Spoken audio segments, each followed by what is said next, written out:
Me llamo Raquel Martínez y he estudiado aquí en Florida el máster de profesorado. Porque mi trayectoria profesional está ligada a recursos humanos y toco mucho el tema de personas, formación, talento y demás. Siempre he tenido ahí como el run realmente de ser maestra. Y entonces lo más similar y lo que más iba acorde a lo que yo estaba haciendo y a la docencia era este máster, y la verdad que encantada. Lo que más me ha sorprendido es un punto que nunca había tenido en cuenta, y ahora al estar en la realidad de la clase, la formación y demás, es la gestión de conflictos en el aula, porque es como un tema que de alguna forma considero que está un poco a un lado o olvidado, y creo que es un pilar fundamental del docente. Considero que lo que me ha aportado a nivel personal el máster es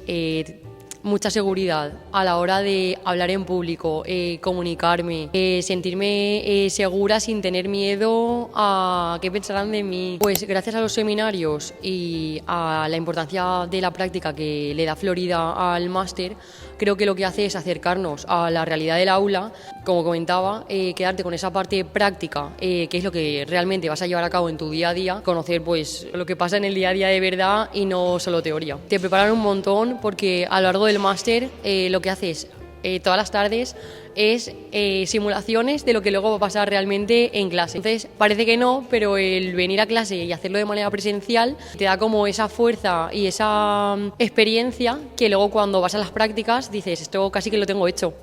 Yo estoy trabajando, es un trabajo a jornada completa, 40 horas, y luego por la tarde venía al máster. Trabajo diario es trabajo en el aula, no te llevas mucha faena a casa. Esa es como la parte positiva, que vienes, estás de 3:30 a 9:30 y cuando acabas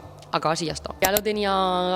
más o menos claro, pero al hacer el máster y sobre todo al hacer las prácticas me he dado cuenta que esto me gusta de verdad y que no sé si va a ser ya o a corto plazo, pero estoy segura de que en algún momento me voy a dedicar a la docencia porque me gusta mucho. Le recomendaría 100% hacer el máster, además le recomendaría hacerlo en Florida